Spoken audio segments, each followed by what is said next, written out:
Now you're not going to see everything close up, but I hope you just get the point of what all is happening, because I've got to shove everything back up in the box.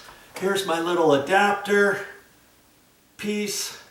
Boy, those things are kind of loose inside that backing bit, but I think they're okay because I didn't jerk on them or anything. Once I get everything hooked up and turn the smoke alarms back on, I'll have to double check everything. Okay, so I'm going to take the red. I'm going to take the red and I'm going to hook that up. The two reds that were coming out of the box to the red here.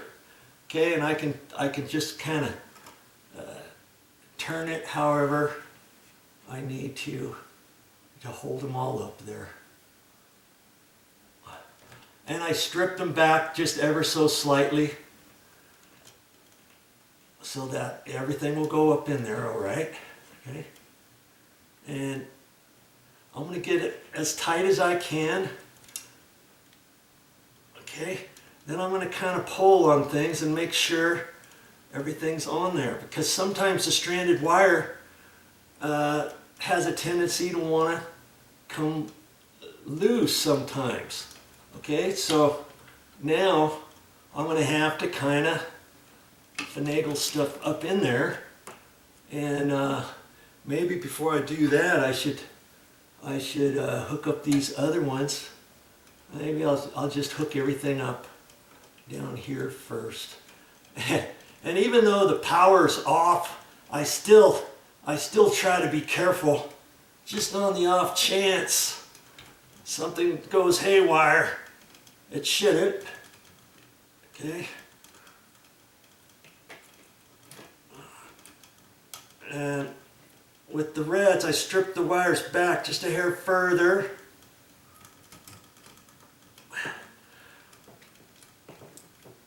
Because I got 4 wires going in there, and hang on to it. Now, see, if I had the little tab one, I could do it tighter. But what I do at that point is I'll take my pliers and just give it a little twizzle here, and maybe this way. Let's see here. Hang on to it and turn it just a little bit if I can. Okay. Pull on it, make sure it's up in there. Okay. Now I got to do the whites, and as I do it, I'm having to think how I'm going to push everything back up in the box. I'll push the whites up last, let's say. So I got enough room for everything else to kind of mosey back in there. Okay. And I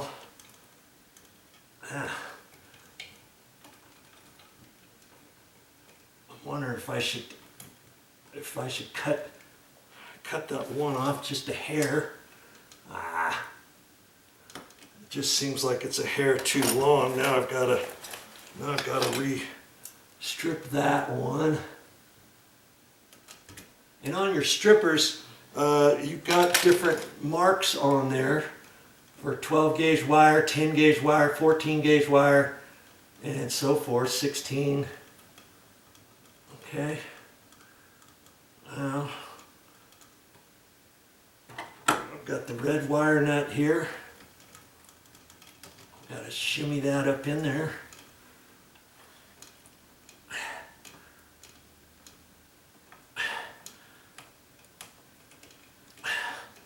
And I'm kind of trying to hold on to the stranded wire too. And let's see if I can't give it a little. It's easier when it's in a box on the wall instead of up on the ceiling. A little bit trickier here. I'm not twisting it very much.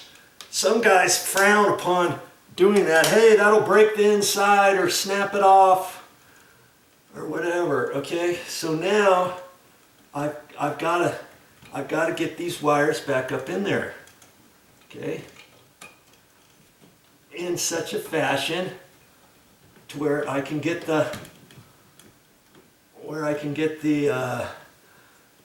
adapter pushed up tight in the middle. Okay, I'm just gonna rearrange things, and I have to see where the wire nuts are up in there. I try to keep my hands off of the ceiling as best I can, or your grubby fingers are going to get on there. Right. Okay. Like that. And this is going to come right into the middle like that, see? Like that. Look at that. Okay. Whew. Every little thing on this job, you think, man, if that's the hardest part of it. And then you do the next bit, and you think, that's the hardest part of it.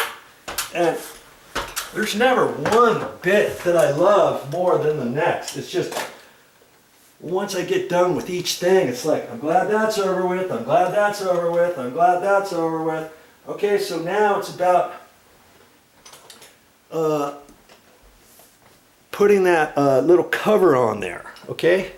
That's the next step. Now see this box, I had to pre-drill some holes up in it, and I had to put them in at an angle here. Okay, so I drilled it this way and then angled the bit, and I had to drill a couple holes. That's I'm going to just use some drywall screws, so when I get it up there, I'll put 2 screws up in there, and that'll hold this whole box to the side of that TJI. I wanted to make sure I didn't get the holes too high because the screws are going up at an angle,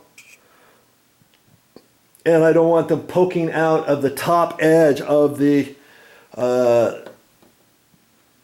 bottom truss, the TJI, you know, that bottom piece, okay? And that, I believe that's gonna be fine. I don't think I have to make holes any higher than that. I could ream out the hole a little bit further, but I've already done that, and I'm allowing the screw going up at an angle because you can't do it too low because the first 1/2 inch is drywall up there, remember? Okay, so I've got that ready. I've got my wires cut. Now it's a matter of pushing this back up there and fitting my wires in there. On the one that I have just one hole, I'll put the new wire, I'll put it right next to the existing wire, you know, side by side, and fish it down the same hole. I can do that. And then presto, I'll get it up there, push this box up there, put some screws in it. As long as this is flush to the drywall, fine. If it's hanging down, I don't want it hanging down, but if it's up 1/8 of an inch, 1/16 of an inch, that's fine too, okay? Because all I'm doing at that point is attaching the backing plate for the smoke alarm. So this backing plate is gonna attach, and look at that. The backing plate looks like it broke for some reason. I might have to, I don't know. I think I have to reuse that same one too. I'll have to be careful with it, and maybe I might have to put a washer in it first, you know, and put a washer over the top of it. That would probably work, because I want this flush up to the drywall. That's why I can't have this box hanging down at all. Okay, next step coming up.